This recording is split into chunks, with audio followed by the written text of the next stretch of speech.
Hi, kia ora, and welcome to Creative Connections, where we have beautiful, inspiring conversations with artists living in Aotearoa, New Zealand. I'm your host, Mandy Jakich. Shelley Ryde is a well-known, highly respected Aotearoa art educator and artist living in Tāmaki Makaurau, Auckland. Shelley has led the visual art department and taught art at Diocesan School for Girls in Auckland, finishing this position in 2024 after 42 years of devotion, hard work, commitment and a lot of love. Many young art students and New Zealand practising artists have been taught and inspired by Shelley, including a number of guests on this podcast who speak so highly of her and her influence. This is the first part of a two-part series. In this episode, we talk about Shelley's life as an artist and the connections with her important teaching career. She shares her childhood memories, her creative journey, and her 50-plus years as an artist. Part 2, which will be released in the near future, is all about her experiences, reflections, and philosophies as an art educator, teacher in Aotearoa, New Zealand. Shelley is a really beautiful storyteller. We talk about her childhood on the west coast of the South Island and her family and how those things have influenced her as an artist and a writer. She shares her experience studying at Ilam School of Art in Christchurch in the late 60s, her relationship with her lecturer Rudy Gopaz, and her peers at Ilam, including artists we know, Phil Claremont, Philippa Blair, Chris Booth, and Sally Burton. We discuss what Shelley gained from this course and how her work evolved, and her early teaching days, teaching visual art with Fred Graham. Shelley shares a pivotal opportunity when she won a scholarship to a workshop in New York in 1990, which started her love of printmaking and how that influenced her own practice and her art teaching. It's really fascinating to hear about her era studying art in the 60s, her experiences, her reflections, and the evolution of her work. I know you'll really enjoy this episode as much as I enjoyed speaking to Shelley. Be sure to tune in to the second chapter of this two-part series, coming sometime soon. The link to Shelley's 146-slide presentation, which we mention in our chat, is available on her blog post, which is on our blog at creativeconnections.nz. Here you can see examples of her work and her poems, and seeing this will really enrich and add to the conversation you're about to hear. I've included her retirement poem on there as well. Ngā mihi nui, thank you very much to Shelley Ryde for coming on the podcast and continuing to inspire us. And thank you for tuning in to Creative Connections and joining us today. Kia ora, Shelley. Kia ora. It's lovely to see you, lovely to meet you. Thank you. It's nice to be here. Yeah, it's such a joy to meet you because so many of my guests have mentioned you and the influence that you've had on them. Just lately, we've had Katie Blundell, who was taught by you, and also Sarah Langdon, and they speak so highly of you. And I've had so many people talk about your department and you personally as an art teacher and how much you've influenced them. So I think you're a little bit of a Kiwi legend, and I'm really honoured to have you on the podcast. We've decided to work in two parts. This episode is going to be about you as an artist, and obviously that's going to sort of cross-pollinate and sort of connect with your art teaching through the years. And then the second part is going to be talking about your teaching career and art education overall in Aotearoa. So that's going to be really interesting as well. Oh, thank you. Let's get right into it with your childhood. I can't believe that you were actually born in 1949. Like I said to you earlier, I had to keep doing the maths thinking, oh my God, she can't be 76. Like, really? What the hell? I think you are incredible. You've just retired. You've stopped your job at Diocesan last year in 2024 after 42 years of teaching there, which is unbelievable.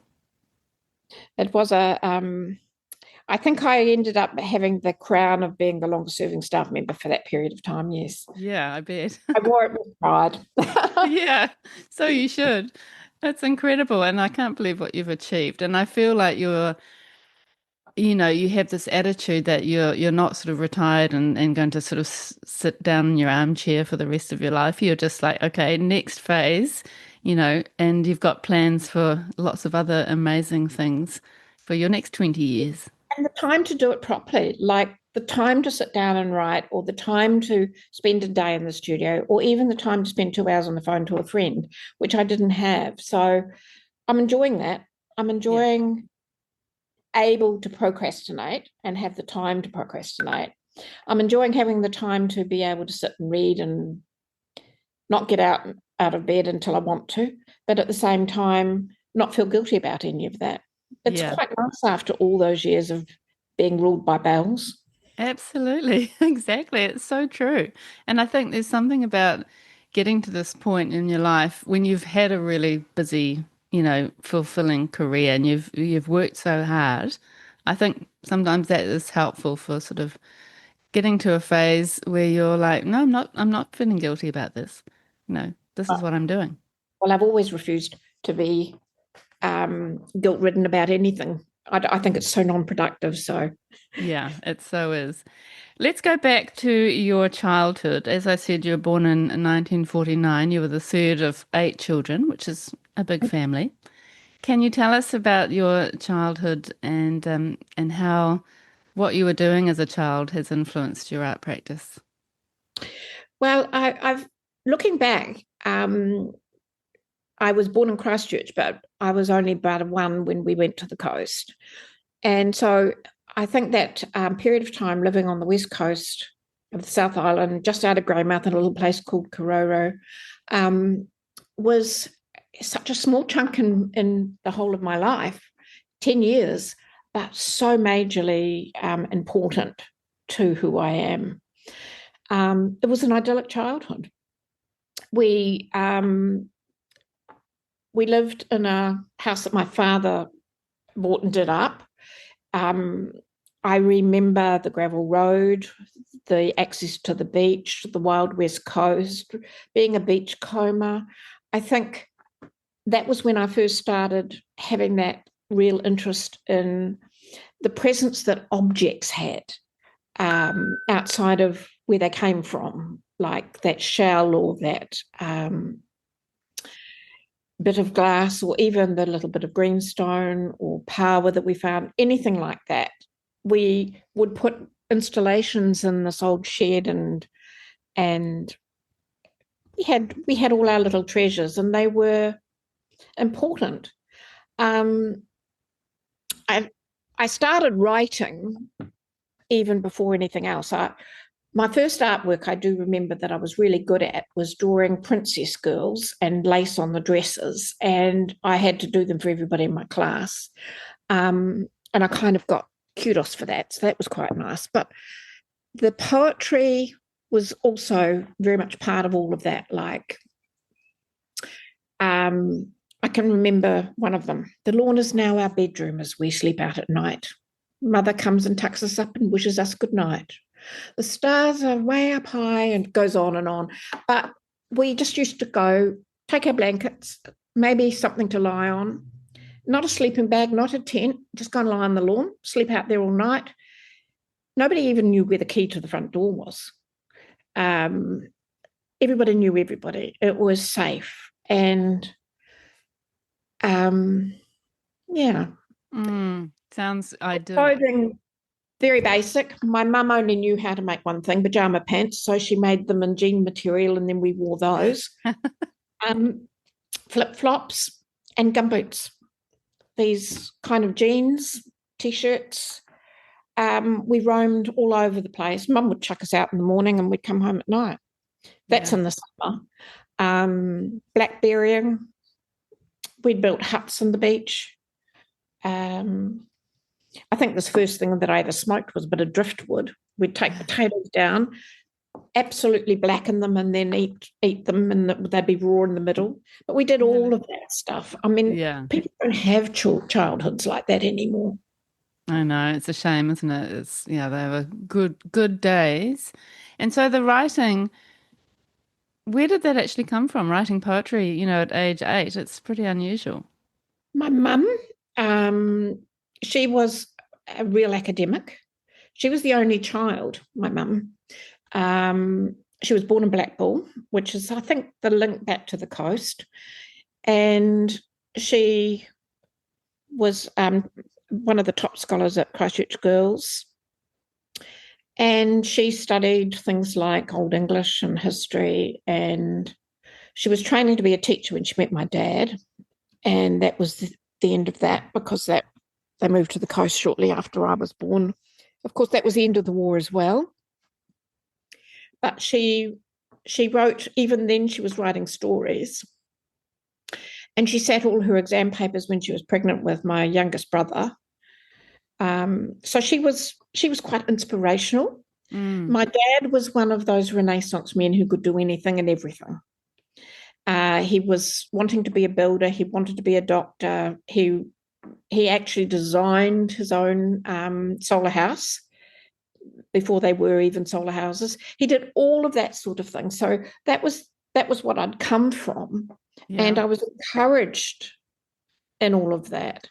I would have been 9 or 10 when my mum said to a friend of ours who was an artist and a very good friend of Toss Wollaston's, Shelley wants to paint. What shall I do? And he said, well, buy some paints. Oh, said my mum. Okay, what shall I get her? So he gave her a list. He said, if you get that for her, I'll show her how to use them. And I still remember that lesson. How amazing. He actually taught me the fundamentals of putting down washes, and because it was oil paint then. And my poetry, I always used to share with my mum. She'd go over it. I remember one that I wrote straight after I'd been through a storm on the coast, and it was a very sort of angry little girl, clean this land of all this evil mankind and all the rest of it. Mum says, Shell, you're an iconoclast, really.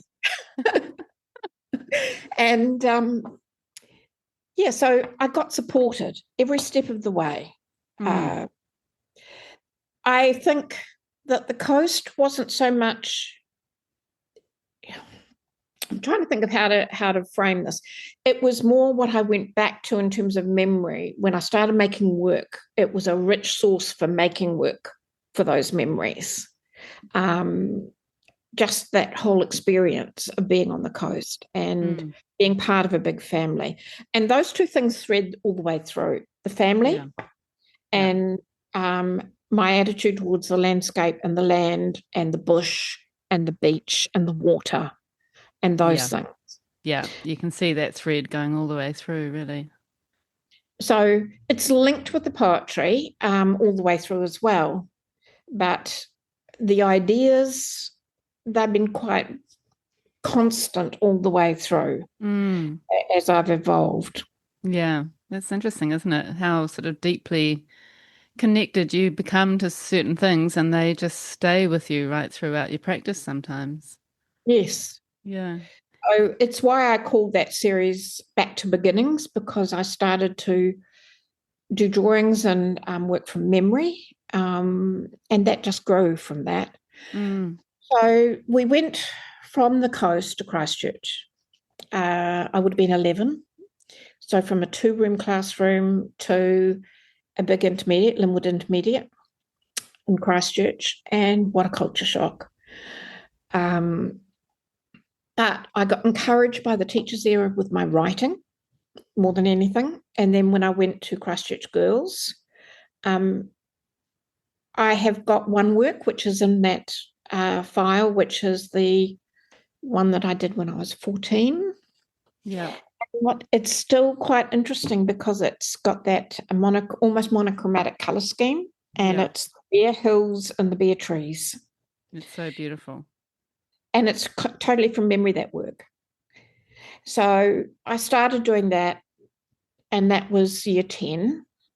And at the end of that year, Mum went to school. Mum was really diligent about going and meeting all our teachers and doing stuff like that. And she met with my dean, and said, Shelley really wants to do art next year. And the dean said, oh, good. Thank God she can do something, because I was lousy at maths and science. So Mum supported me, and I was in an academic class. My English was really good. I loved history. So everything else I was good at, just maths and science weren't mine. And my mum almost gave me permission to be bad at the maths, because she was bad at it too. And she said, right, well, you take after me. And that was the end of it. No hard feelings about it either way. So she fought for me to do art, which meant in an academic school in the early 60s, I had to go from the A stream to the G stream. Really? And I was allowed to do school certificate art. And Wow. school certificate art were 2 3-hour papers. And you spent all year practicing how to do them, like figure drawing and illustrating and things like that. So the kind of thing that you would get to do in a paper then was illustrate this. And it would be, curried sausages, he said, as he raised the lid of the pot. And that would be the topic for that painting in 3 hours. Or he raised the lantern high in the cave and looked at the treasure chest. Oh my gosh. That would have been so hard. It was really hard. I mean, you either could do it or you can't. I mean, so different to what education is now. Yeah. But and then the design was things like logos and menu covers and posters. And I still remember what I did for my design. It was a menu for a fish restaurant. So I did a plate with 2 fish, with their knife on one side and the fork on the other, and they're trying to run away. Really? Oh my gosh, it's so different, isn't it, to what we do now? Oh, yes. So that was my school cert year, and I was got the art prize that year. And then it was, well, what are you going to do now? No art in sixth form. Really? No. So that's when I got into my writing more, and my reading and my history. So I kind of got really into that year. And then they said I could do fine arts prelim, and fine arts prelim was 2 subjects. And I really didn't have a sense of what I wanted to do. I just love making art. I love writing. So at the end of that year, they said, well, what are you going to do? And I said, I'd like to go to art school. So they said, well, how are you going to do that? Because we didn't have a lot of money. So they said, why don't you do a studentship? I said, what's that? They said, oh, well, you promised to work in teaching for 3 years and the government will pay for you to go to university. Well, that would be all right. So my art teacher got on her bike and went over and got me in, and the rest is history. Really? So that's kind of how I got to art school. I didn't do that well in prelim, so I kind of went there feeling like I had to prove myself. And it was an interesting time. Women at art school, you may have heard this from other people of a similar age, but the male teachers weren't particularly encouraging of women, and Gopaz particularly wasn't. He thought we should be home in the kitchen and looking after me, getting married and having babies, not thinking about being artists. But I can still remember him coming out, and this is in the first year. And this is Rudy Gopaz? Yep. Yeah. And he's famous for being really nasty, particularly to women. So he came out and he walked around and he walked up to me and, Miss Boyce, your lack of talent is understandable. It's common to everybody in this institution. What is unforgivable is your unintelligent application. Oh, my God. Oh, my God is right. I'm not going to cry. I refused to let that bastard see me cry. So I didn't. I went and sat in the loo for a bit. And he was like that. He would look after certain people. Phil Claremont. He mentored Phil Claremont, and I think Philip Trustham as well. He was good to them, but he wasn't particularly encouraging to women. And then might have been at the end of my second year, we went to a retrospective of Frances Hodgkin's, and I just looked at her work and I was, honestly, that was key moments. That was a key moment. Really? And he sent us an essay to write, and I wrote it, and I just, kind of, and I know that I drew from the coast experience and how I felt about sort of certain things. And he's sitting in his little office reading it, and he keeps coming out. Where'd you get this? Did you write this? Where'd you get that from? And at the end, he came out, handed me the paper, A written on it, and Miss Boyce, I did not know you were intelligent. And after that, he wasn't mean. Really? He wasn't nice, but he wasn't mean. Yeah. So you just kind of proved yourself in some way for him from his point of view. I think it was for him, it was a turning point. He had this habit of really cutting people down to size. There's a very, very famous story about him where a woman student took a piece of work and he said, oh, it's all right, but it's too big. Cut it down, repaint it and cut it down. So she went away, cut it down, repainted it. He brought it back. Still too big. And apparently that went back and forth about 5 times. And then when she brought it back, it was about A4. Good, he said. Now it's the right size for the rubbish bin. Oh, my God. Isn't that terrible? I mean, when you hear stories like that, you think, okay, art education in Aotearoa has improved. But he did a similar thing in a way to me. He said, cut up your boards, have, until you've got about 50 or 60, and paint these small works, and don't come back till you've done at least 60. So I went away and I did the 60 or 70. There was a lot. Yeah. All small works, because we used to buy this board called ivory board, which was easy to cut up with a knife. And you bought it and it was like, gosh, it would have been about 2 meters long by about whatever. It was big. So I cut it all up with the ivory board till I had a big stack of them, painted away like crazy, took the stack and he went through them, chucking them out. That one's all right. I think he sorted out about 6 or 8 that he thought had something. And I was able to build a whole body of work from that. Yeah, but and he was right in one sense. We talked earlier a little bit about having a body of work and producing and having that momentum build up. So by doing that, I started to free up. I stopped making those more habitual gestures and those sort of almost predetermined marks, and I started to work intuitively. So that 8 or so works, that became the foundation for my year 2. Yeah, I guess that is, even though it sounds a bit sort of brutal, I guess it is a good way of, like we're talking about with my practice at the moment, it's kind of explorative and experimental. Absolutely. Even though you may not have felt that at the time, it probably was actually a worthwhile exercise. Well, I think, that story that I told you about, you're not going to make me cry. I think that if you had that resilience and you could build that resilience, you would survive somebody like him. Yeah. And he turned around and was much more supportive. In fact, he was the only one of my tutors who came to visit me in hospital when I was electrocuted at the end of my 3rd year. Yeah, and we were talking about the electrocution story earlier before recording, which is pretty incredible. Yeah, and we could touch on that later, possibly. So your work when you were studying, it was all landscape based.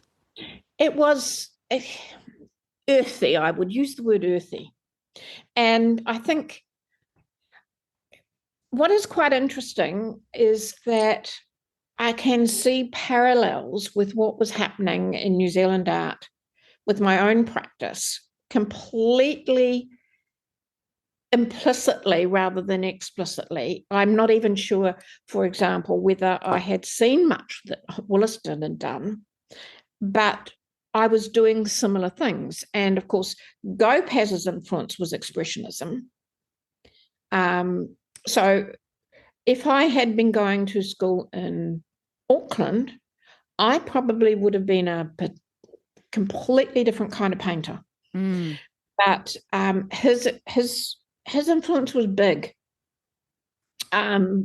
He was interested in the first of the acrylics being used. So we would go and buy raw pigments, powdered paint, and we'd buy a binder medium with it. So my work was very earthy and quite gritty.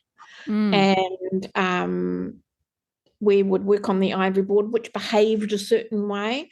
So all of that thing about surface and textures and things like that was where it all began. That's so interesting. And it was West Coast inspired still for you at that time? Well, I think I mentioned that reference to Wollaston.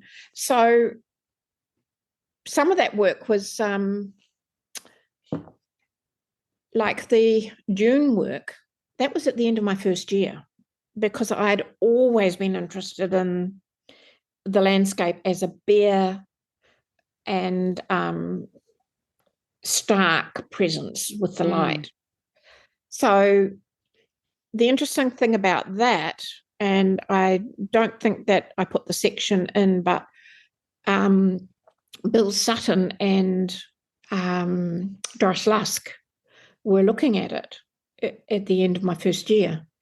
And I didn't hear what they said, but it was only later that I realised that Bill Sutton was working on that whole series of Port Hills, Bare Bones, The Sky. And I wouldn't say that I was influenced by him, or that I was copying him, but I'd arrived at that position at a similar time, and there was a similarity in the same way that those earthenworks, the very textural ones, were very much like Wollaston's. Yeah.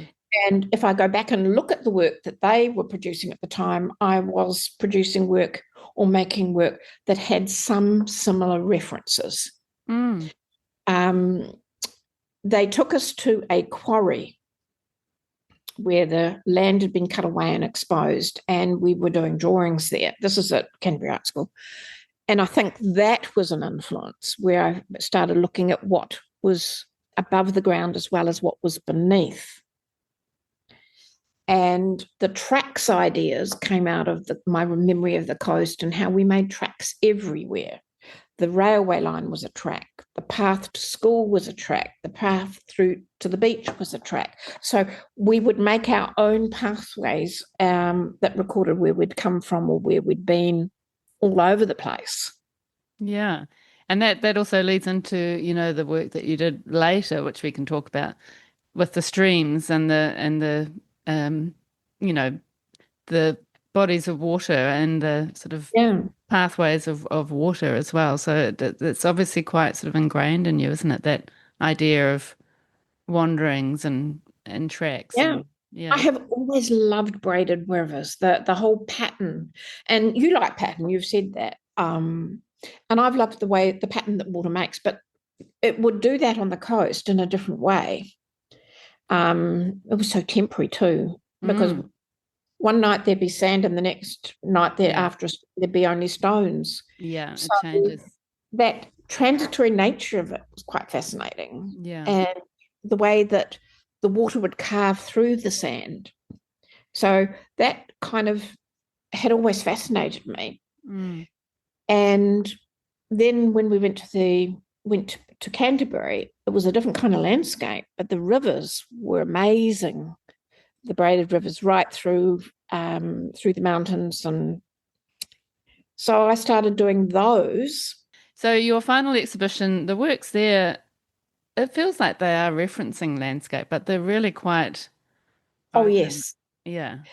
Well, I think one of the things that I acknowledge is that apart from the colour works, the colour alchemy works, everything that I've done references back to the landscape in some form or another, either the marks we make or the shapes they take or the light that falls on it or whatever.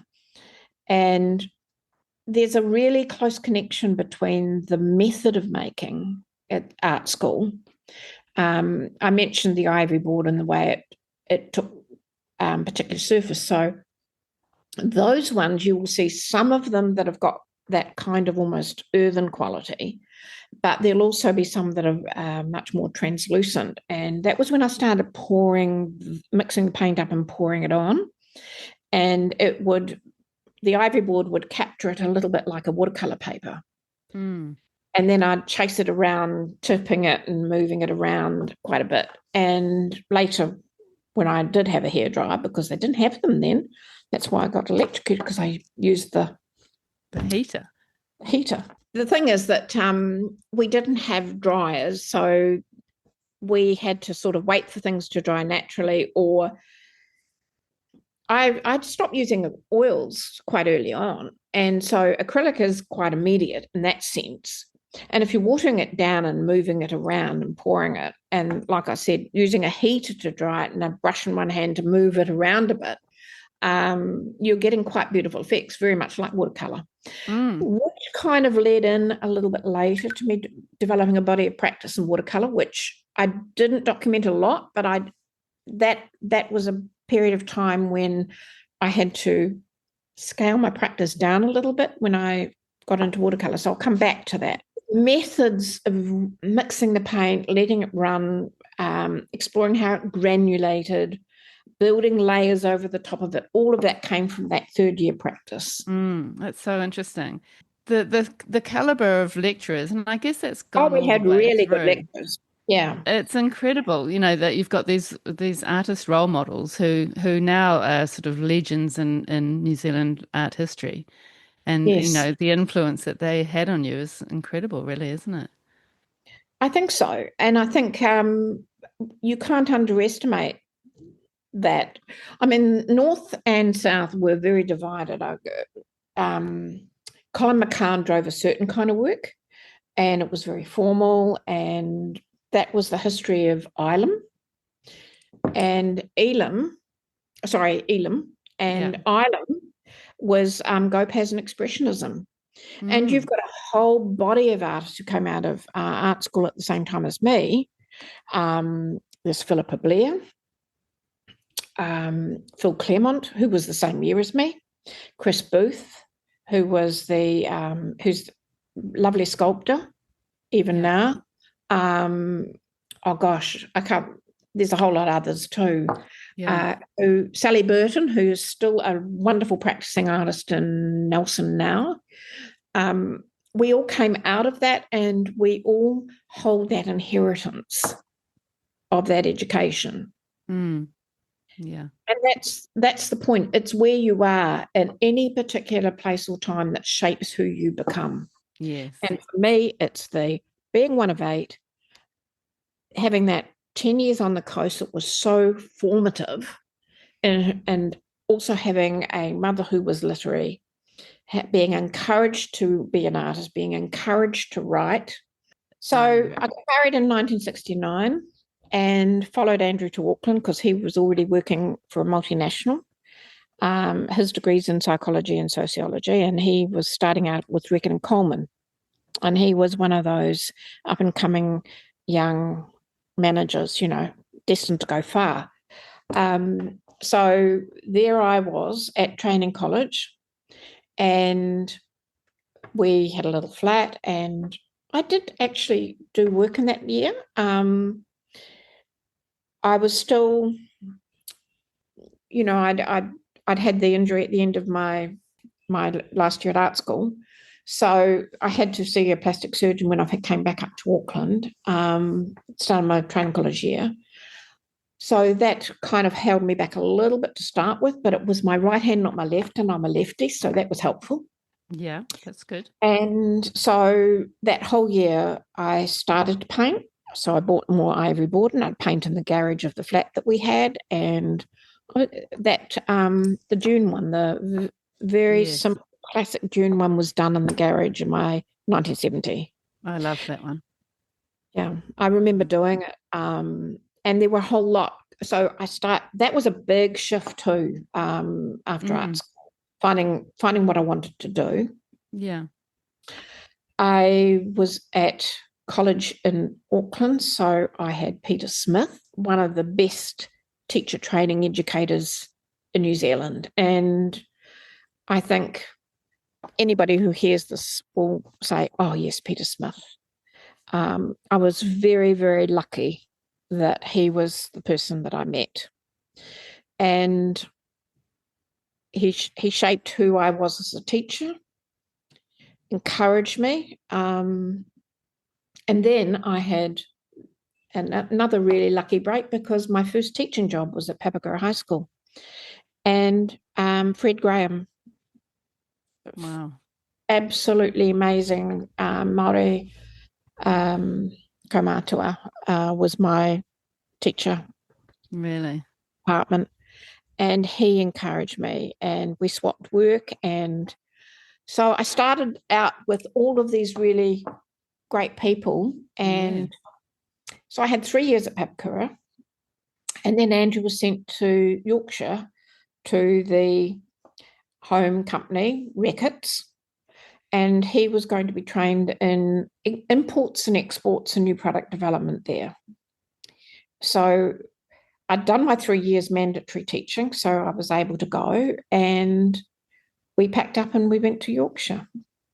And perfect timing for you that you'd completed that 3 years. Yes, and Yeah. I'd done 3 years teaching, so I had a little bit of an idea of what teaching was like, and so off we went to Yorkshire. And I'm so glad we went to Yorkshire and not to London. Yorkshire is a beautiful area to live in, and we were in a little village outside of Hull. Andrew had to go into Hull to work, but I was able to live in the village. And basically, from the moment I got there, I was welcomed. I say that again, you sound so funny. You're so cute. You know, what's that accent? And then another friend would, a friend I made would translate what the old guy in the pub was trying to say to me because I didn't get a word of it. But immediately they said, well, you're an artist, yes. So what are you going to do? Oh, well, the local vicar came and knocked on the door. Hello, how are you? If you want to do some art classes, I'll put your notice up on the board. And before I knew it, I had 2 art classes running. Really? And 1 in the morning, which was when all the women who didn't have jobs would come. And that was very social and very, it was interesting. But I made really good friends and very influential friends through that group. And then the evening class, that was a Tuesday morning, then the evening class, which was a Thursday night, were the women who had jobs or young children and couldn't get away. And again, I made lifelong friends there. One of them lived across the road and she was a hairdresser. And I'm still friends with her. And she's my daughter's godmother. Really? So I was teaching. I thought about getting a job, and then it just wasn't practical where we were. I did get my credentials recognised, but there weren't any jobs going. I'm not even sure that the standard of art education was similar in Hull in the 1970s. So I did other things. I painted. I had work in little galleries. I ran my art classes. I made clothes. I screen printed them and sold them. I did lots of different things like that, and I made lifelong friends. And then I got pregnant, and Fran was born in 1975 in Yorkshire. Oh, interesting. And how great that you had that kind of moment. It's almost like a regrouping moment. You know, you've done your study, you've done your teacher study, and then you had a moment to kind of just really think about your own practice again. Absolutely. And those 2 years, I did learn an awful lot about myself and my art. I wrote, I kept diaries. But I really enjoyed that lifestyle, but it was kind of like a timeout. And again, it was quite an interesting thing. At Papakura, the deputy, or what they called her a senior mistress then, I used to carpool with her, and she was a kind of a old-fashioned mentor. And she wrote to me while I was away. And when she heard I was coming back, she said, well, what are you going to do? And I said, well, I'll get a job. And she said, well, my husband's the headmaster at Glendowie, and he needs an art teacher. You should apply. So I did.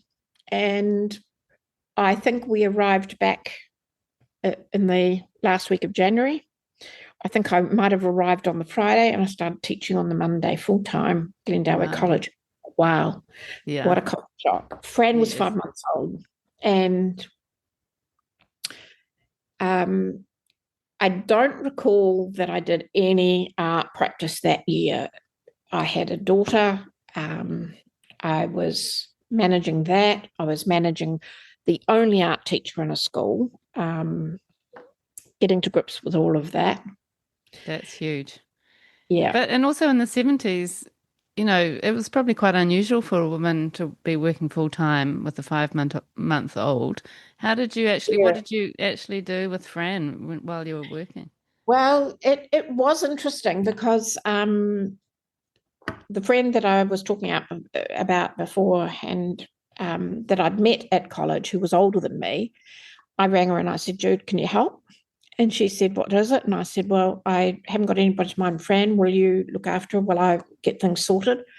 So she did. And that probably went for about 2 weeks. And then I got the wife of the local vicar in Glendowie. She agreed to have Fran. She had 2 children. And I used to go down and lunchtime and breastfeed her and then go back to school. I mean, really? I don't know how I did it, actually. I don't know how you did it. I don't know how you did a lot of things actually in your life. I mean, you're like an overachiever, sort of.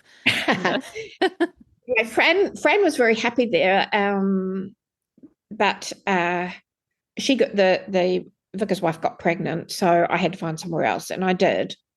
But that became a very much something that I think, looking back, nowadays they talk about mandatory childcare and building childcare and businesses and things like that. But back then, first of all, everybody disapproved, particularly my husband's company.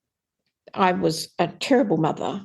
Really? In fact, there was this dreadful circumstance where the vicar's wife, I've forgotten her name now, she said, do you want me to take Fran to Plunket with my kids? And I said, that would be lovely, thank you. And I went to pick Fran up at the end of it. And she said, oh, I've got this letter for you. And she handed me the letter, and I didn't open it because it had to the doctor of Fran.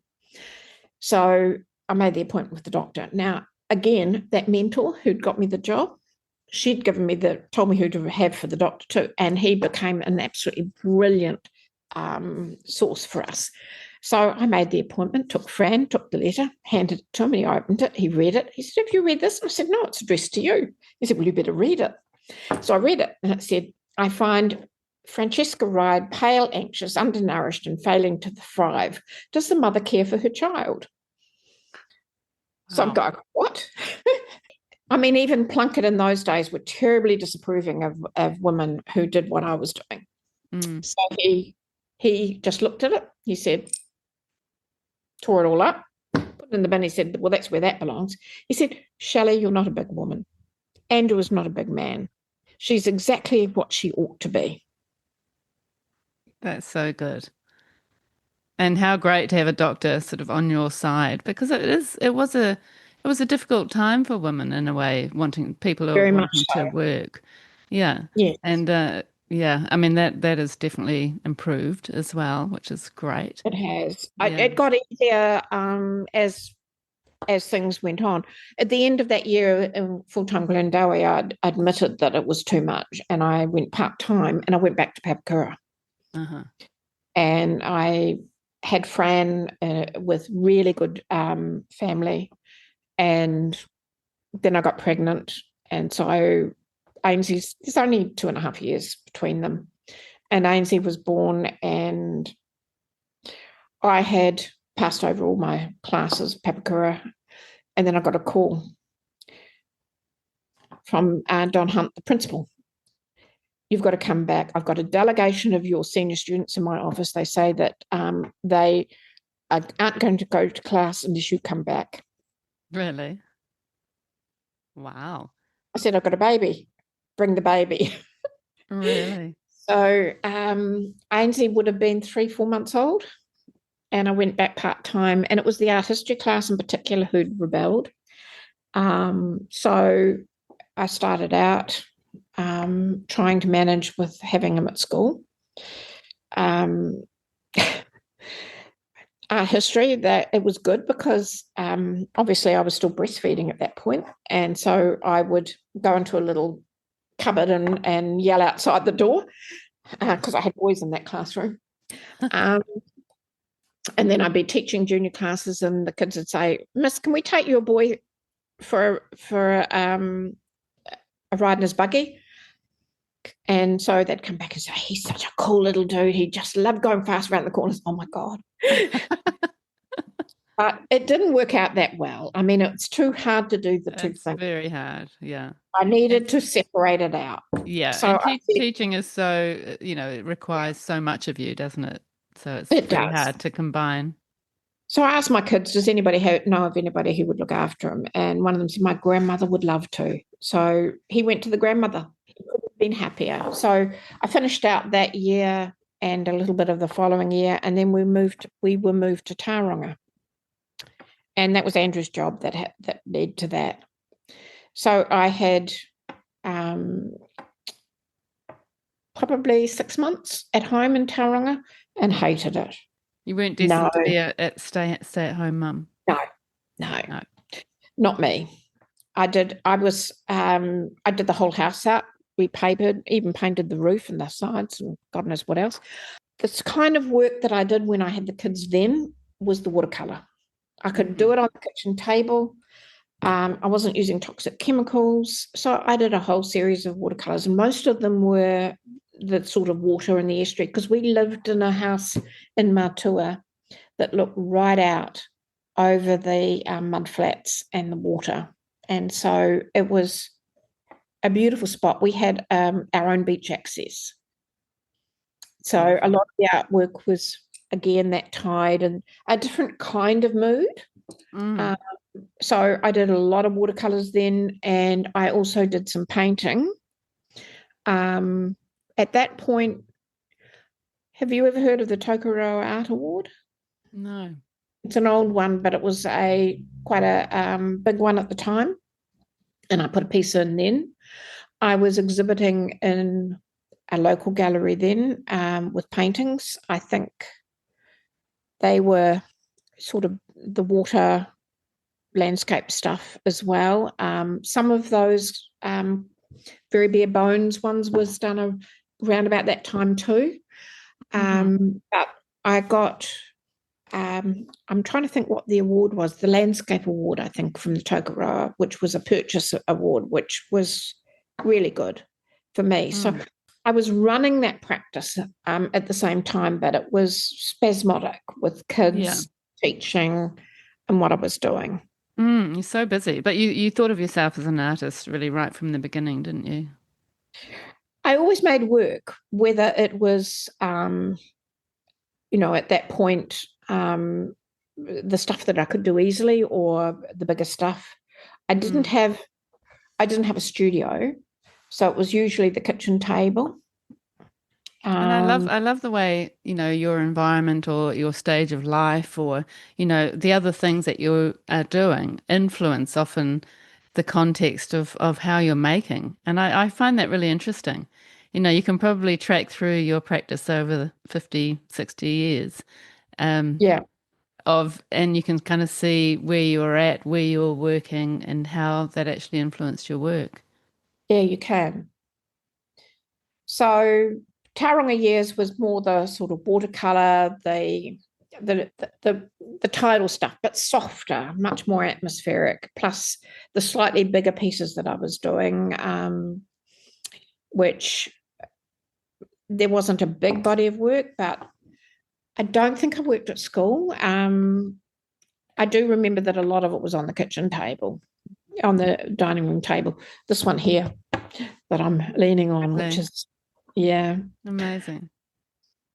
Then back to Auckland, and that was the start of the teaching at Dio, 83. 1983, 43 years ago now, isn't it? Yeah. Yeah. Amazing. And that career of 42 years in that role, I mean, you must have seen so many changes and so many interesting developments. And, Oh, yeah.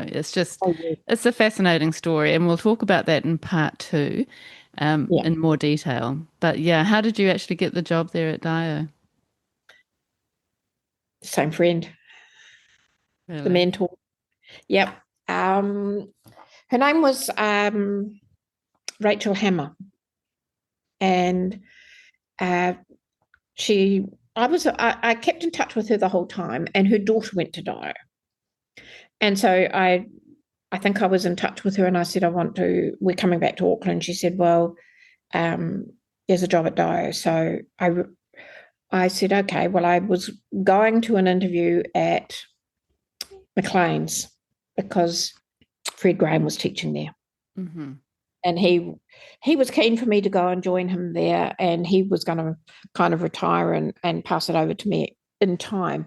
And I did actually go to the interview, and I got offered the job.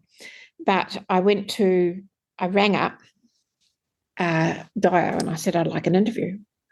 And this very posh voice said, well, we don't work like that. And I said, well, I'm coming to Auckland. I've been recommended that, I've been informed you've got a job, and I'd like an interview. So, all right. And she made an appointment for me, but very, very sniffy about it. And so I rolled up. Dawn Jones was the principal then, and very much she's a lovely lady, very much a stickler though. And I had this, I'd been teaching at Tauranga Girls for 3 years. I'd made up a suitcase of stuff that the kids had done. So I walked into the interview trailing a great big suitcase. I mean, not just a small one, but a big one. And she said, well, what can you do? And I said, well, I'll show you. So I opened the suitcase, and we're sitting on the floor going through the work, and I'm talking about it. Totally informal, throwing all the work out all around the place. And the deputy principal walked in, and the shocked look on her face. She couldn't believe it. Dawn Jones was on the floor with me. And I went home back to Tauranga, and I'm cooking dinner, and the phone goes. And it's Dawn. I want to offer you the job. And the rest is history. So I started there. She wanted somebody who was going to turn it around. And she had worked with Jill Smith, who was married to Peter Smith. And Jill later became the senior lecturer in art at the college right up until she retired about 3 years ago. And she wanted somebody like Jill. That's amazing. And we will talk, as I said, in more depth about that career in part two. So listeners need to tune in to part two, which will be released not too far after this one. So can we just go back to your practice? Now, I cannot imagine how you actually maintained a practice through this amazing art education career that you've had. When did you actually manage to start making again after your appointment at Diocesan? Virtually straight away. Again, I started works on paper. It was so much easier to work on paper. So I had the opportunity of contributing to a show in Christchurch. So I did these 8 drawings. There's a couple in the file. 6 of them were destroyed in a fire. But they're like on watercolor paper. There's pastel, there's charcoal, there's all that going on, and they were all West Coast memories. Mm-hmm. And that was when I went back to that whole history of that visual kind of diary in my head. Yeah. And there were a lot of them. But very much drawing. So the 8 went away to the show, and they came back, and I hung them in the hallway. and that's where the fire started. So I only Such a shame. managed to save 2 of them. That was a home, a house That fire. was at home. Your Yeah. home. Oh, that's Yeah. awful. The big drawing, the first of the sisters' drawings, was also in the bedroom off the hallway, and it got a bit singed on the edges because it was just hanging on the wall. So that's when I got it framed, and they cut it out of the pieces of paper and framed it up like that. So at least it came through. But Yeah, lucky you saved some. And did you lose a lot of other artworks in the fire? just those 6, because they were in the hall, and that was where the worst of the fire was. Mm. They had nylon rope. They were glass and framed, and the nylon melted and they fell to the floor. And of course, that was the end of them. Oh, what a shame. Those works are quite, very illustrative, aren't they? They're beautiful drawings of the train tracks Yeah. and the native, And the native flora, that kind of yeah, thing. Yeah, they which were is a very little, much memories of the coast. yeah, and it's a bit of a departure, isn't it, from your sort of more abstract feeling landscapes. It became a little bit more realistic. I'm not quite sure what was the motivation at the time, but it very definitely was back to beginnings. This is what I'm going to do. And I think I'd done the family circle drawing, and stuff came out of that a little bit later. Mm. But back then it was the track stuff, and I did quite a lot of them. I don't think I did very many big pieces. And then after that, after the fire, there was a period of time when we were in that house before we moved into Landscape Road. But that's when I started doing the work that I did for RKS. So 83, I maybe started that work. That was 1990. Maybe 2 years before I started doing that stuff. And I'd been seeing Rodney Kirksmith, who was an amazing mentor again. And he was one of those people who would give a new artist the time. And that was one of the hard things as as somebody who was teaching and not producing a lot of work, to have an artist who would a dealer who would come out, look at your work and encourage you. And he agreed to put on a one-person show. So I did all of that work for that. And that's all those sort of spiral, bright coloured pieces. All right. Yeah, they're so beautiful. I love those. So I had that work all documented when I was given the scholarship. So Right. that went into the application. I was accepted. I finished the work and got it all framed up and ready to go for the exhibition. And then I went to New York. That's incredible. And that was in what year was that? In 90. 19. Yeah. And so 19. I mean, just the fact that you managed to get a solo show together while you were teaching full time is a huge achievement, that in itself. And then that led to the scholarship. So that scholarship took you to New York, and that Yeah. must have been, or you can tell in your art practice, it was quite a pivotal moment as well. That it took you to a new place in a way, and your work changed quite a bit. Probably had some similar ideas, but it was quite different, wasn't it? I think I had all of the family circle stuff that I'd done. I had started to do the family circle as drawings. Some of those were there, but I had the most amazing people come in to critique my work while I was in that workshop.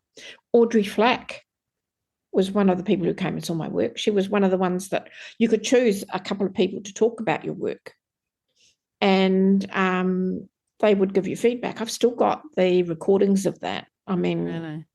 it's gold, absolute gold, having that input. Yeah. So we actually had a studio that we could work. Obviously, because I was over there, it was I did have some canvases. I brought those back. They were big rolled canvases. I didn't know what I was even getting myself into. I lugged this enormous portfolio over there full of paints and paper and things like that. I had to buy more there, and then I had to ship it all home. But they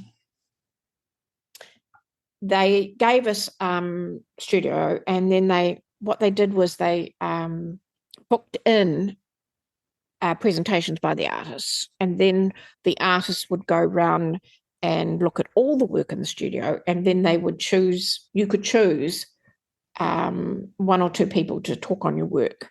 And so it was really a lucky draw if you got them. There were so many really interesting presenters. I went to Larry Rivers' studio with a whole lot of the group. We went and heard him play a saxophone in a Southampton nightclub. Honestly, great experience. Yeah. But just having those other people sharing that same experience from all over America.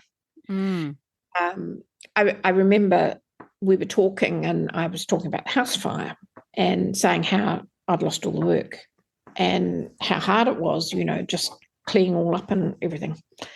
And one of the women said, well, what did your therapist say? And I said, what? Well, what did they say? And I said, therapist? I didn't have a therapist. You did it on your own? Oh, my God. What? I can imagine. And they couldn't imagine having something so traumatic and not having to unload with a therapist. I thought, oh, God. Yeah. And even going to Larry Rivers' studio, it was like meeting the president. There he is in white slacks, white jeans, and a white shirt, and his work behind him, and all of the group taking photographs like paparazzi, really, and asking questions and getting really hyper. And I thought, well, people like the coach of the All Blacks will walk down the street and everybody go, hi. Yeah. In America, yeah, it's very different. It's very different. That cult of the famous is really, really interesting in America. Yeah. 4 weeks I was there, and that's when I met Dan Weldon. And Dan Weldon was presenting the printmaking module there, and I learned so much from him. He was teaching us the monoprinting, and the monoprinting was using the Createx monoprintings, which you put it onto a clear surface, and then you put damp paper on the top, and it lifts it all absolutely as you put it onto the perspex. So for me, as a painter, it was a very painterly printmaking process, and I loved it. Yeah, beautiful. So I learned that, and I thought, oh my God, we need this in New Zealand. I think the only printmaking we knew was those little squares of lino that you dug into and ended up with bandages on every finger. Yeah. Katie would know all about that with her woodcut practice. Yes. So we did all that, and he said to me and another girl who was from Australia that he was going out to Australia and to New Zealand. And I said, well, when you come to New Zealand, you'll have to come and visit and stay. So he then invited us out to his studio in Sag Harbor.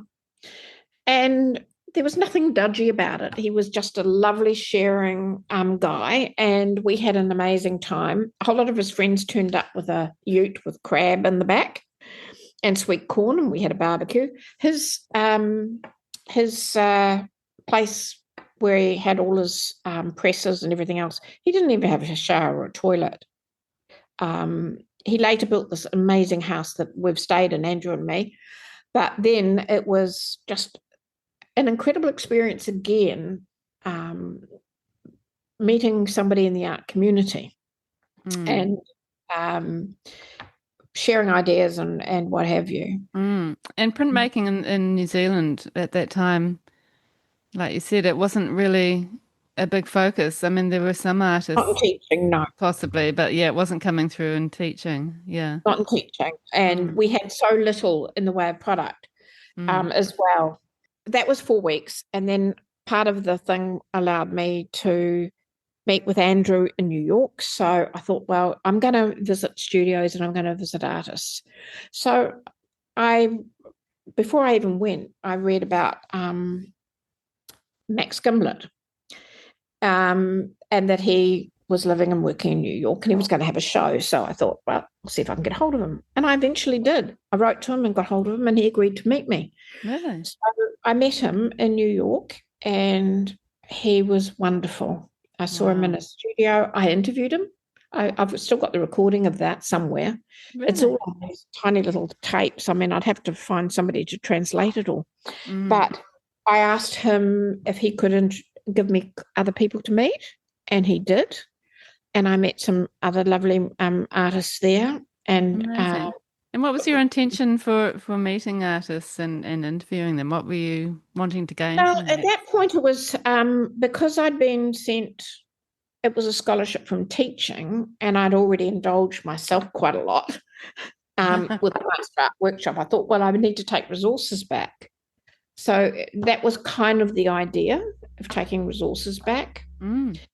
So I think there were about four. I met fabricators who'd made work for Klaus Oldenburg, um, and, Wow. and other people as well. But Mm. it was just a really interesting experience in 1990 to Yeah. see what the New York art scene was like. Yeah.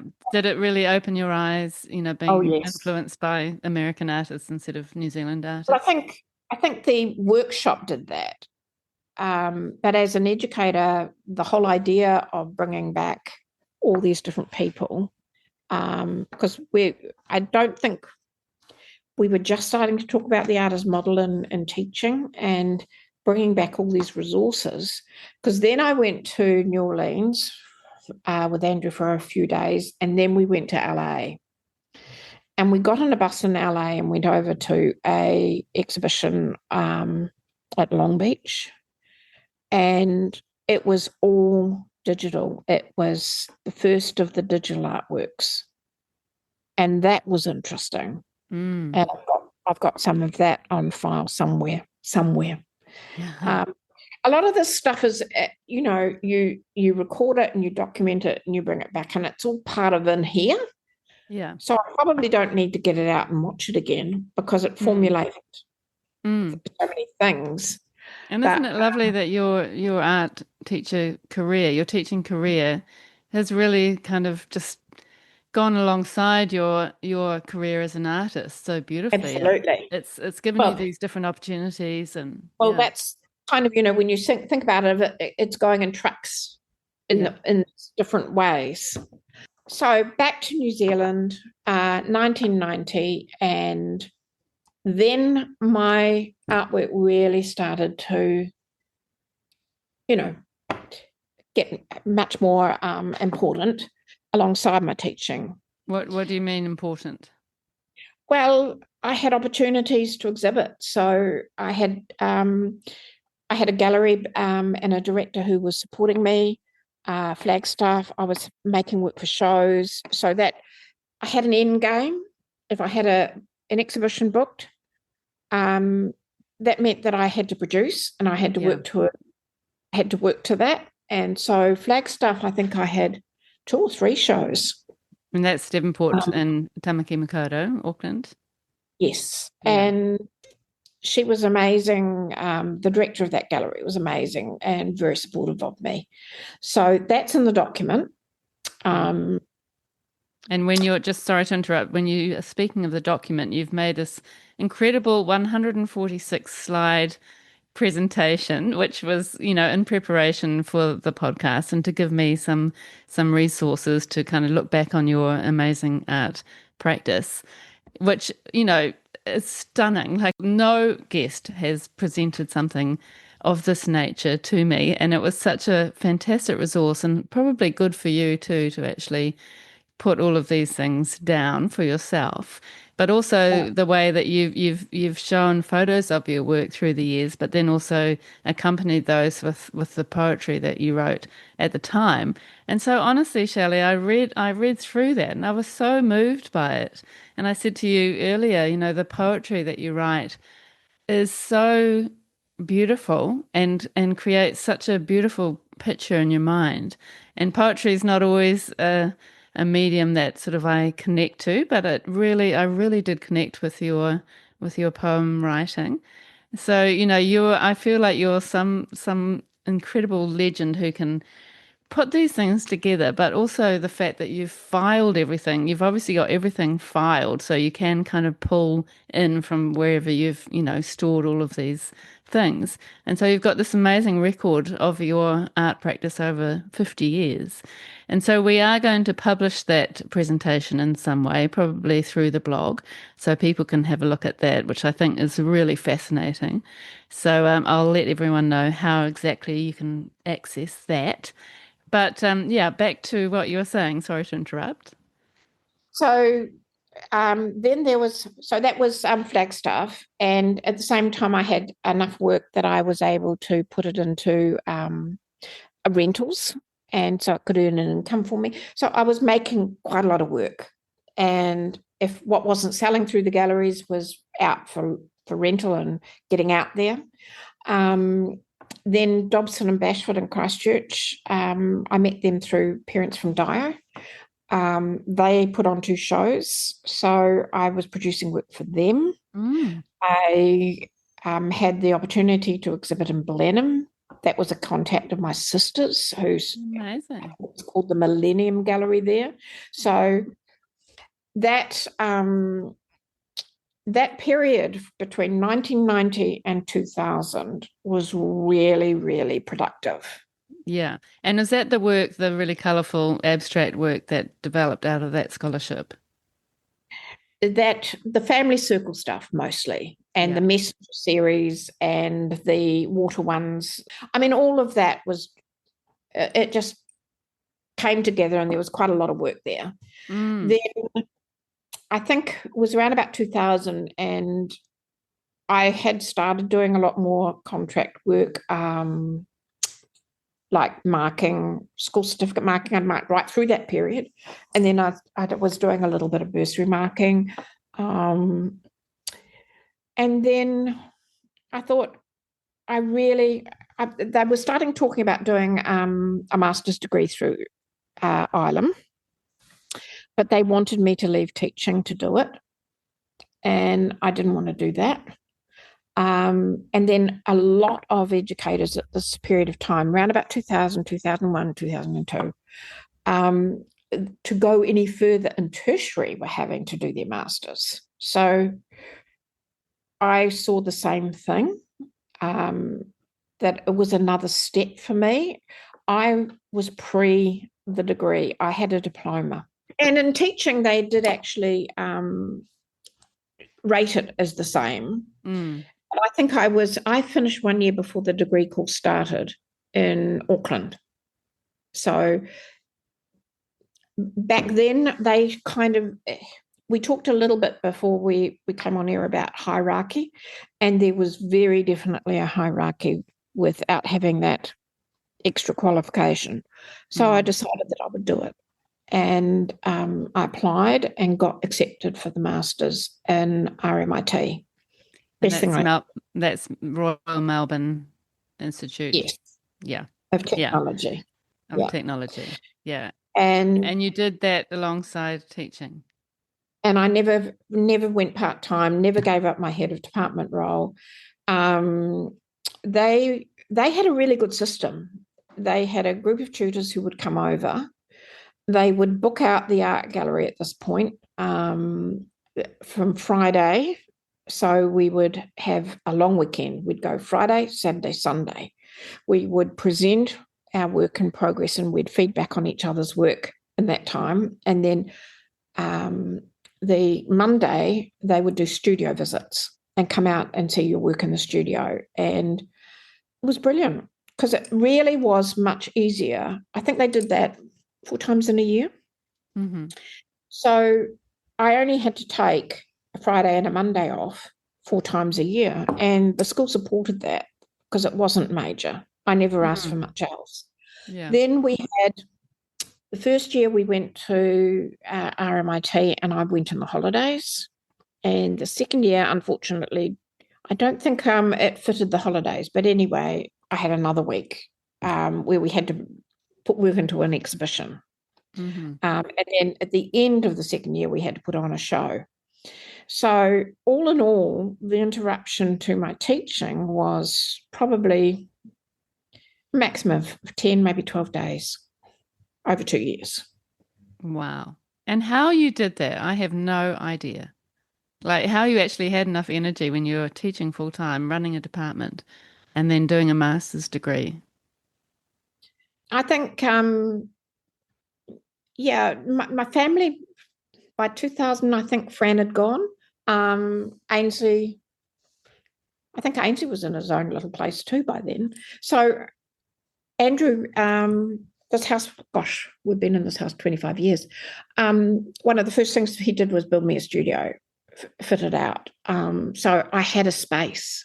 That's the first real studio. I did have a little studio in Landscape Road. That was 1990, that time that I worked in. But this studio was much bigger. I could put the work on the wall. I could leave it.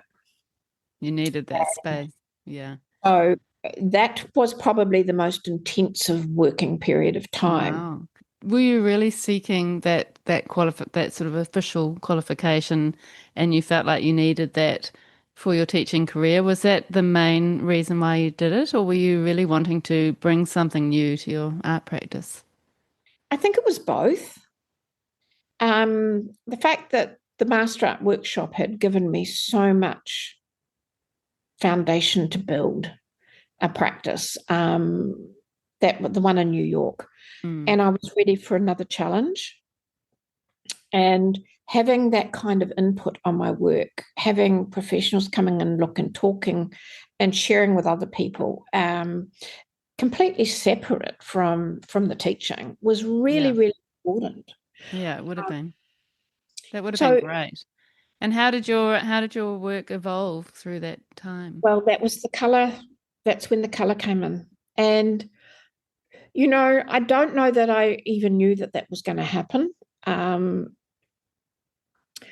One of the people who interviewed me for the acceptance in the program quite had hoped that I'd get into the printmaking. But for some reason, I got back into the painting. And I've always been interested in colour. I'm a colourist myself. You'll hardly ever see me in black. My environment is colourful. I love colour.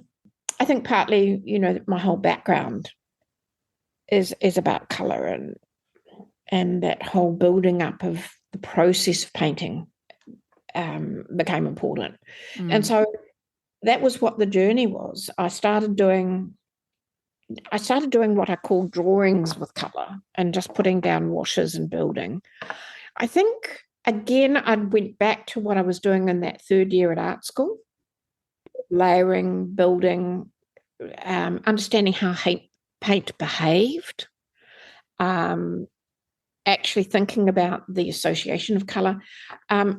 Kandinsky, concerning the spiritual in art, was a set text that Gopaz made us have. And I went back to that. I went back to that whole idea of cool blues being the music of the flute, and the bassoon was yellow, and drums were heavy reds and things like that. I mean, if you sit and read it and look at Kandinsky and how he was one of the first truly abstract painters, I started to really think about that. And then I got offered other artists through doing our masters, and they were all also very significant influences as well. I think there's a quote in there of Robert Mangold, and the three poems, the white and the greys and the black poems, come not from that period, but from reflecting back on that. Yeah. Probably explain it far more now than when I was actually doing it. I became very interested in things like what happened if you had a heavier edge, and if the edge was a different colour and it was able to reflect on the wall, and what happened if you took the painting and it was a square and you put it on the diagonal, and how would you read it then, because you're used to reading it as a square or an oblong, or what happened if you put in group paintings that actually talk to each other in terms of the colour and the relationships. I started thinking harmony and discord and building. I actually, that kind of water thing, but how can you paint green that you looked into and kept looking into and was drawn into and there kind of went into infinity. So Yeah. I got really interested in all that stuff. And all the use of white, was that the period where you were really interested in I white? was interested in that, but I was Agnes Martin, who I thought her use of white, I hated it. I mean, I thought she went into an exhibition. I think it was there was a whole lot of the work in the minimalist room in the MoMA. I thought how boring because it didn't What? really say. Yeah. Is that what felt boring for you? Well, because it was just empty surfaces. Mm. You know, I'm talking about that blank. Is it blank because it's got nothing to say? So I started get really interested in how you could put white over other things and what that would do to it and how it would create a luminosity. I used to have these conversations with kids who would leave an area of their painting white and they'd say, well, I want it white. And I said, well, why don't you put something underneath it? Because it will have a lot more resonance if it's got something to lift it. No, I want it white. Okay. But I didn't want to do that. Yeah. Because some artists do like that really flat white or flat color that doesn't sort of bring any other colors through it, I guess. Even those paintings, the white that's been used in that painting one of your students did, that's behind you, that Yes. that Oh, yes. white there on one of the blocks is quite pure white, isn't it?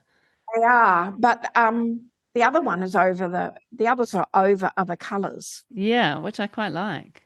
Moving in between, they have different resonances. Mm. So this one that is, I'm probably moving around too much. That one there is actually about building the white, and that's called West Coast Bush. And it's about the light in the bush and how when it's raining, it's filtered and how the colour still comes through. It's still very luminous. Mm. And that piece is a piece that we've kept because it was a pivotal work. Yeah. And it is about that conversation with white Yeah, so and interesting. And layering. then capturing light through the white and color.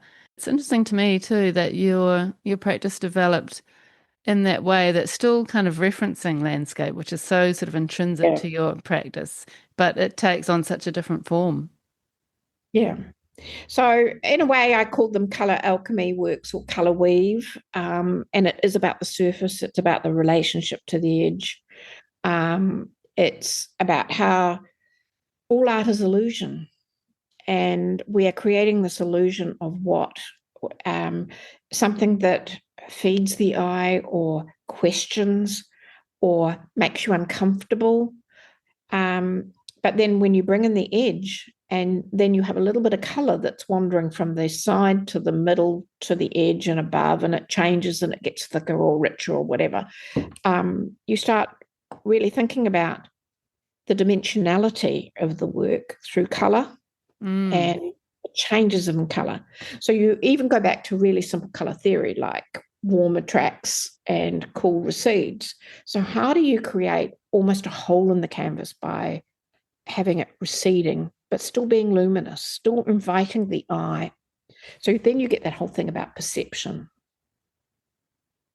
and Yeah. how we perceive things. So I have this again when I talk to students. You must remember that every painting that you do is using a visual vocabulary to create the illusion of 3 dimensions on a 2-dimensional surface. And how you do that is your particular style and approach. And these color works are about that. It's about what is the illusion that is being created through the color. Mm. And Yeah. even if it evokes for you as an observer an experience like of looking into a pool of water or looking at the sky or looking through trees or whatever, it's still it's evoking your memory, your response, your experiences when you look at that work. And That's right. that's when you bring somebody else into the equation. Yeah, that's so true. And that's such a fantastic way to describe it. And it makes me think of the work that I'm doing here in Turkey at the moment, which we talked about earlier, I'm really interested in the viewer's perception and playing with space and edges, like you said, and um, that it's just interesting. Like it's not all there, story told, here it is. It's kind of just allowing something else to be discovered almost by the viewer, which is Yes, something I'm only just thinking about and learning about really as I've been making a lot while I've been here. And it's really intriguing me and how I can, just add something that is a little bit intriguing to the viewer. absolutely. And you've got to be able to invite them into the work in the first place. You don't want to kind of hit them full on with, screaming reds and oranges so that they're going, oh, you want them. That's why I came so interested in the greys as a calming down, as a way to moderate, to allow the really rich passages to have some kind of say in the whole conversation. Mm, Uh, in the same way that white is light, the greys were made without black, have so much richness when you lay them across things. And so a lot of that whole period of works explored that idea: moderation, calming down, allowing different parts of the work to say more, but also to create a sense of mystery behind that surface or that layer. mm, absolutely. And how did you actually approach the shapes within those abstract works? I am totally intuitive in the way I paint. I don't start out with an idea. I might start out with a color. I also would have more than, during that really productive period, I'd have a whole lot going. And when I got to a point where I couldn't go any further with one, I'd work on another. And I would let them sit and think for a bit, and then I'd Mm, come back to them. yeah. And I would only go back to them when I felt I had more to do. And sometimes that would work. And sometimes the piece that I was trying to hold on to would be the one piece that had to go. And I think every artist has experienced that. Yeah, and that's the beauty of working on paper in some ways, that you don't feel too worried about having to bin a couple of, you know, works. Well, not all. I have also said this to students. Not everything that you do should go on your board, and as an artist, not everything you do should stay in your repertoire. You should be able to say that didn't work, Yeah. because not everything will. Mm. Particularly if you're working intuitively and you get it to a certain point and you can't bring it off. You have to be able to say, that's not working. Either Mm. I'll leave it or I'll paint over it. Yeah. Yeah. Which is good too, that you can still do that. And sometimes that adds something to the next work, depending on Yeah. how you've made it. Yeah. So those works that you made in your masters, in which you continued on making for a while, they are so beautiful. I absolutely love those abstract works. I think they have a little bit of a Rothko feel about them in places. Do you feel like that? They do. I think I certainly looked at the work of the American abstractionists, and I was influenced by some of them. Mm. Um, And what about the colour field painters? yes, definitely. Yeah. Yeah, and I think that was when both the tutors from RMIT and also the American experience, it all sort of came together. Yeah. Um, I did return to other ideas, but I didn't actually have a gallery um, to drive my work. And for probably 3 years, I was a bit burnt out.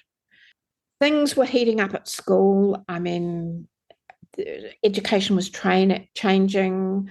I think it was around about 2010 that NCA came in. There was a lot of adjustment there.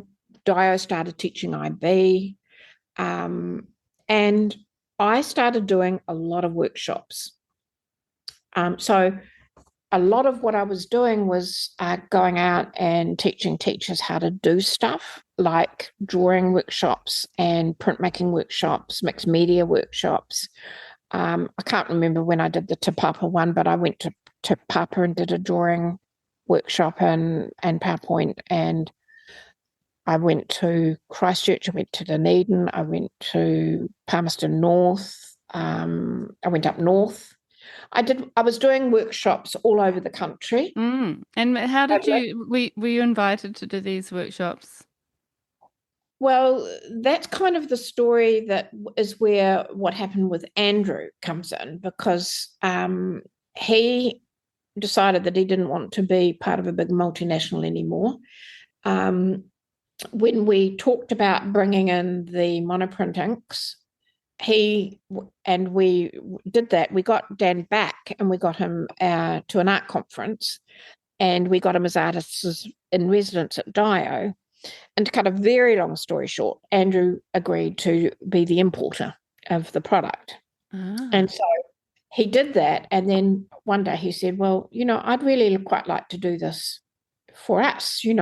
I've always wanted to do something on a smaller scale, New Zealand based, my own business, and I've got all the skills to do it.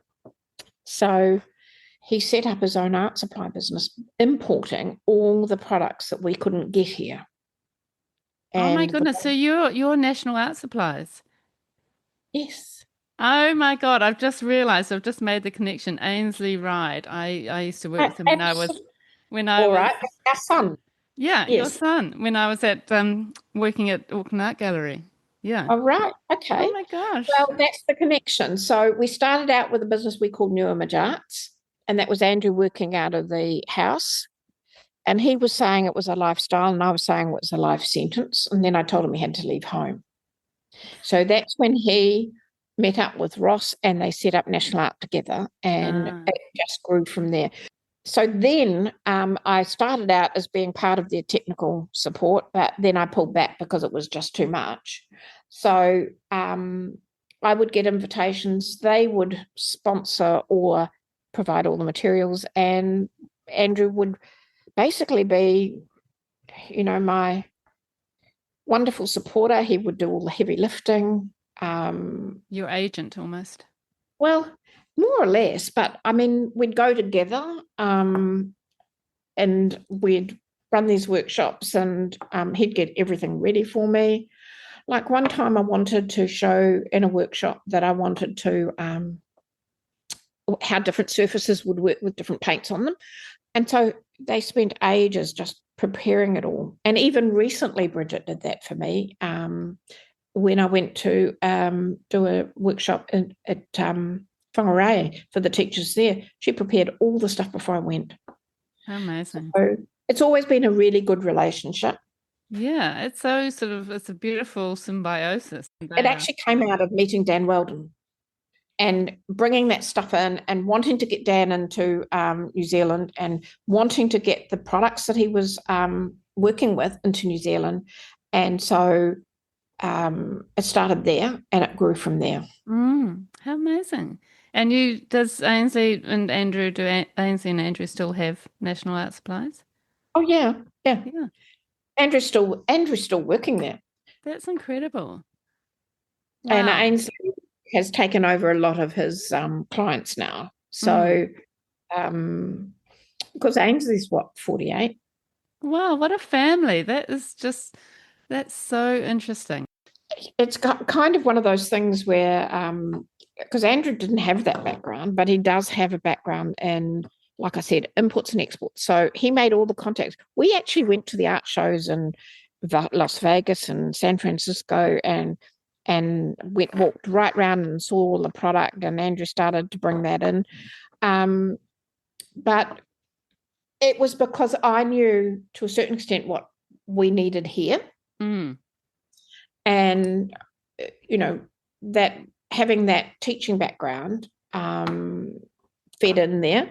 And of course, Ross's partner, wife, Benita, is a painter. She was a designer, but she also paints.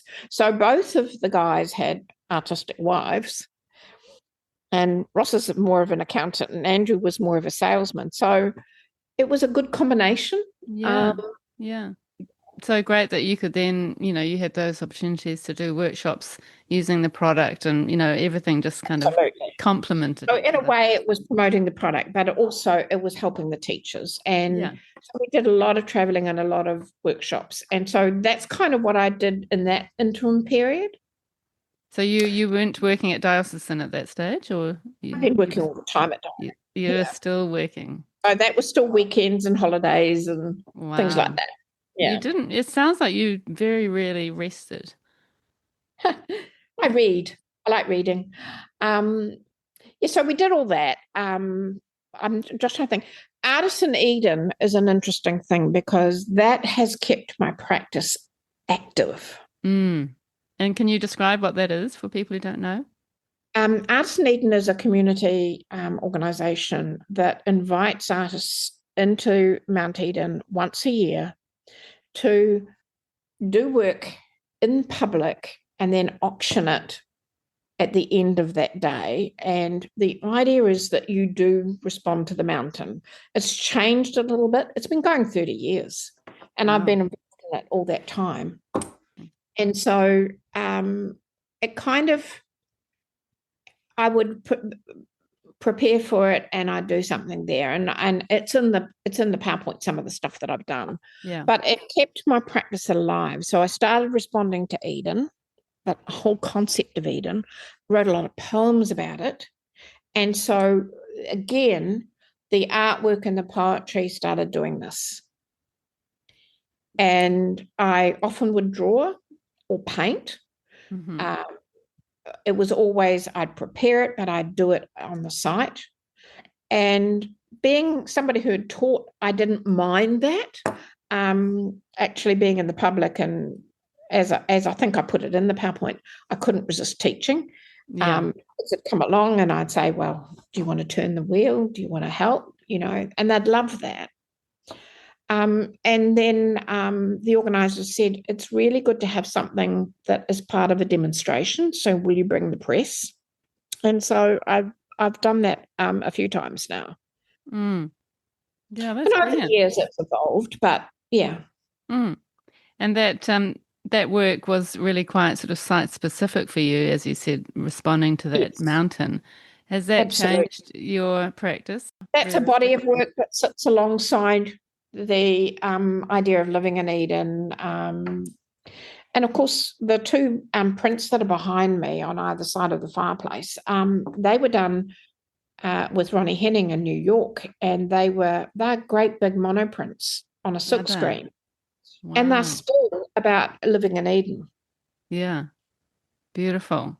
That is so beautiful. You always imagine monoprints just as, outlines like you do at sort of primary school sort of thing. I didn't realize it could be so sophisticated. Well, Ronnie Henning had developed this whole thing about doing monoprints on silkscreen using water-based inks, and they developed a product. Again, we got it out from the guy who we got over here to do a workshop, Linwood Krennick, and he had developed a thing called Lintex, which would, if you put on a beautiful silk screen a whole lot of watercolor, and then you put the Lintex on it, and then you put it down through the screen, it would transfer the whole image onto there. But it was again very painterly, very much like the monoprint using the Createx monoprint inks. Yeah. And so I did those two with Ronnie Henning on her big setup with a big mechanical arm that she brought over. I mean, it was an enormous screen to do a piece of work that big. So the Mount Eden thing has always been there, not necessarily just tied to Artisan Eden. Yeah, but it's and that's your sort of artistic community that has kind of kept you thinking about your work, would you say? I think so, yes. And then I've done various prints over time, and I've contributed to print exchanges. So I've kept up a print practice. And basically the first lot of work that I did once I got back into the studio, got it all cleaned up, was print. And I started to do the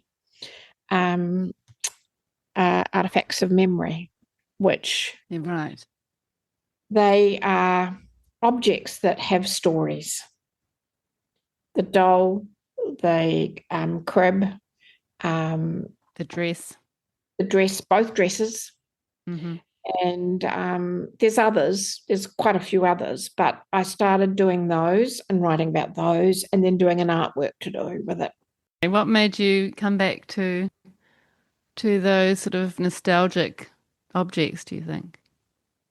Well, because, when you start being reflective about things, you start looking at objects as, and the stories that they tell and whatever.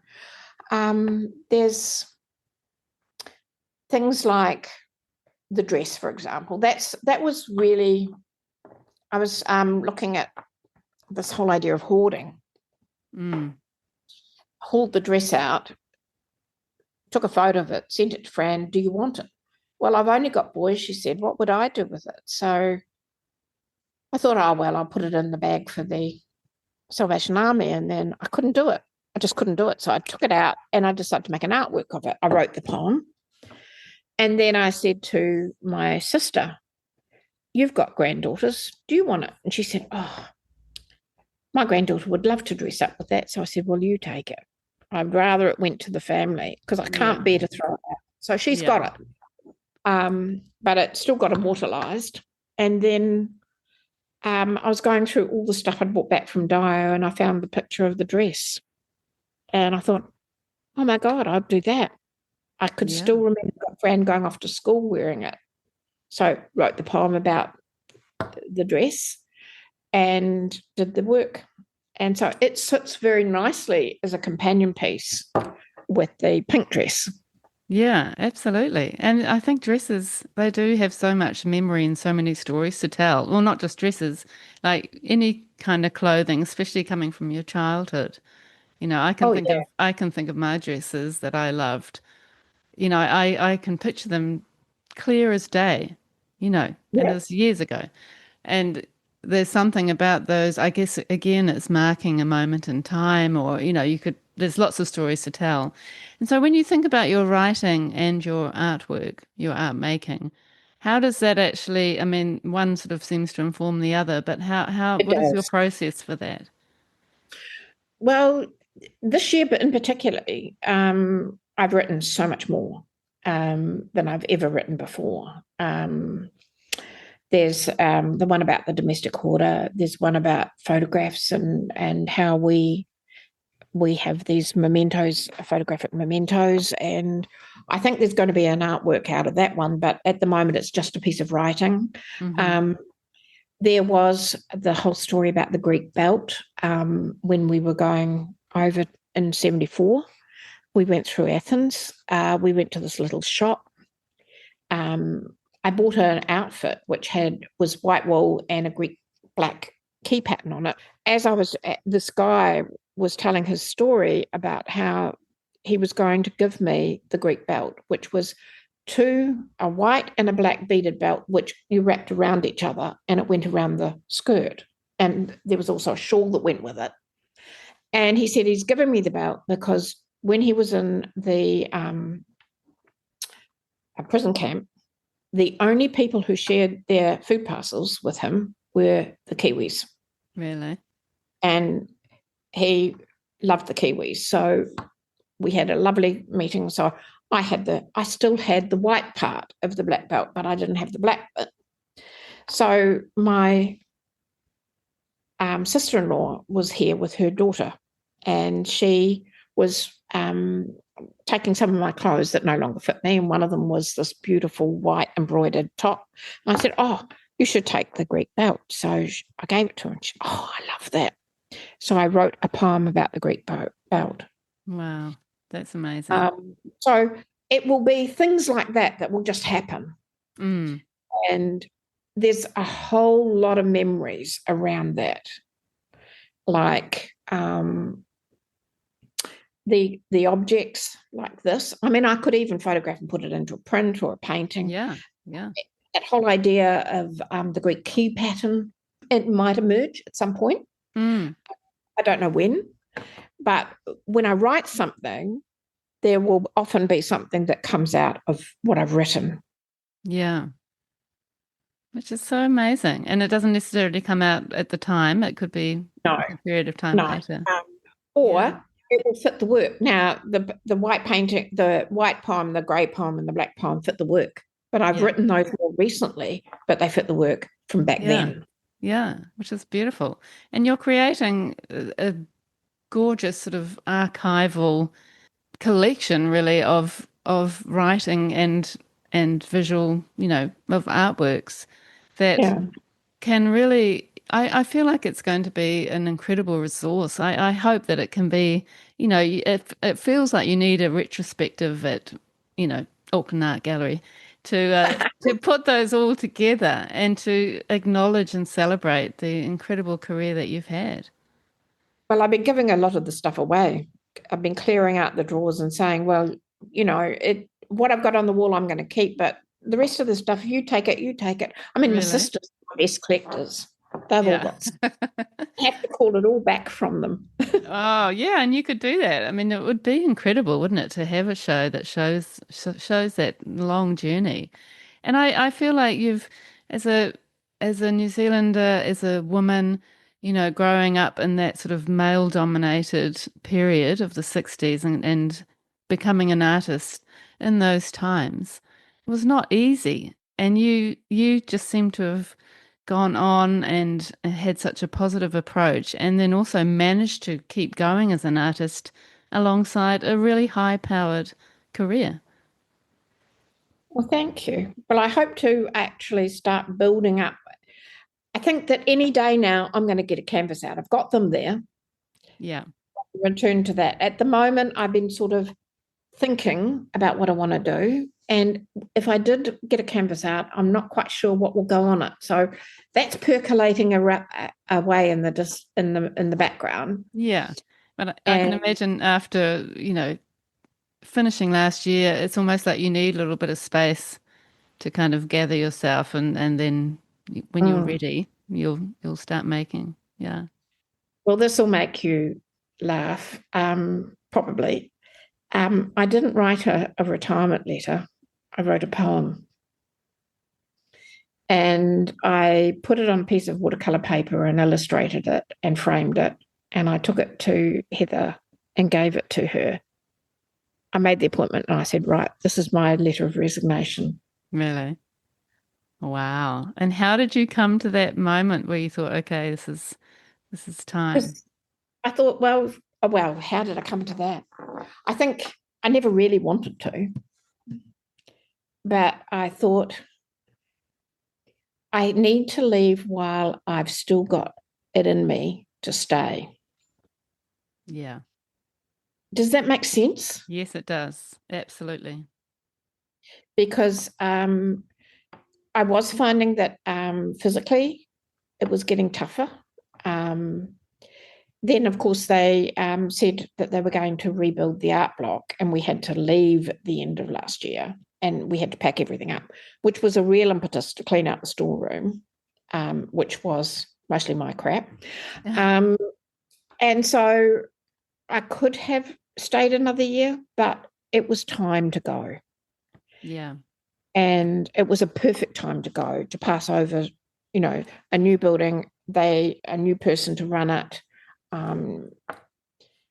Yeah. Yeah. And like I said, I was leaving at a point when I felt that I could do more. Yeah. But I yeah, think that's great rather than sort of squeezing it out so you're not actually, contributing as much at the end like some people do. They just stay and stay and, it's not great. and also I really want to get back to making my own work and doing my own thing. Mm, I'm ready for it. yeah. And I love that you said earlier that you're not thinking of this as a retirement as such. You're not actually using that word. And I think that is such an important thing that I think that word retirement has a lot of negative connotations. Retiring, giving up, receding. Yeah. I came up with a whole lot of other words for it, like vintage. I like, Vintage is yeah, great. yeah, You're self-employed now, you're an artist, you're yeah. still an educator, you're still involved with presenting workshops. Absolutely. You don't ever stop being an artist. You don't ever stop being an educator. Yeah, so true. I won't stop being a writer. No, that's going to go on through. And how fantastic that you can get to your age, it's age 76, and have all these amazing things that you're so passionate about that you can keep doing. And that's what's going to help you to live to 100 because you're going to feel so nourished and stimulated. You've got all of that to explore. I feel like you've still got so much to give, so much to learn. Well, I hope to. And I think at the moment, um, as long as I'm doing all this stuff, I'm still using my brain and my memory's still sharp. And I don't want to lose that. No. Yeah. Keep working. But then it's also a treat that you've had this successful career and now, like we said earlier, you've got time to Mm. to sort of create and get into the other things that you love. But I love Yeah. while I was researching your life, I got onto your LinkedIn page and I just thought, what a woman.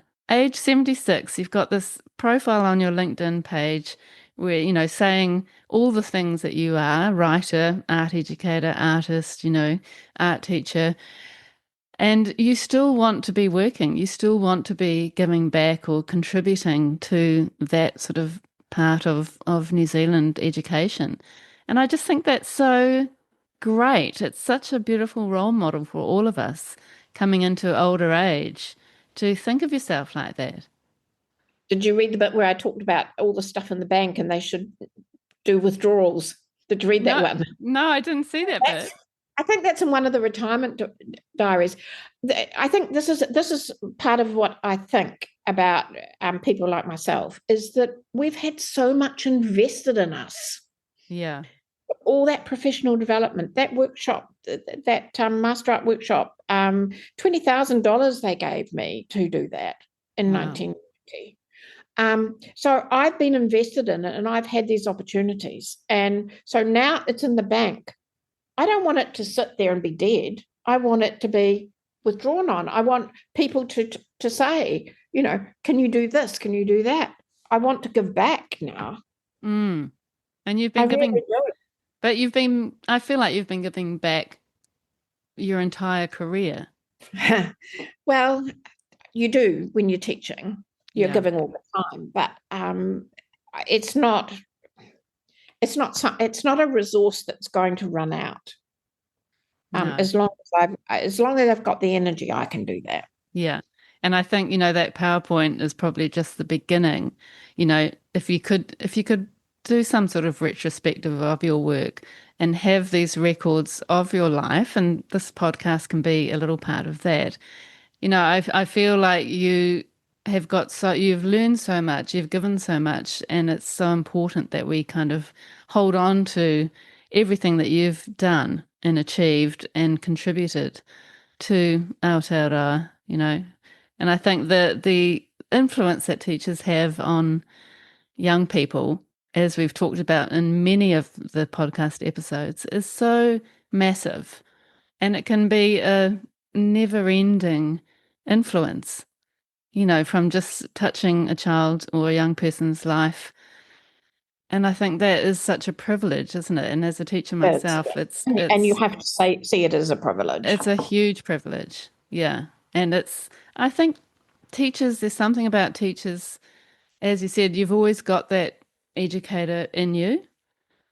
There's something innate about teachers who are really passionate teachers. Mm. You always have that and you want to. And I think that's part of why I'm doing the podcast in a way. It's an educational tool in some ways. You could see it like that. Um, Yes. and it's something that people can take something from or learn something from or be inspired by.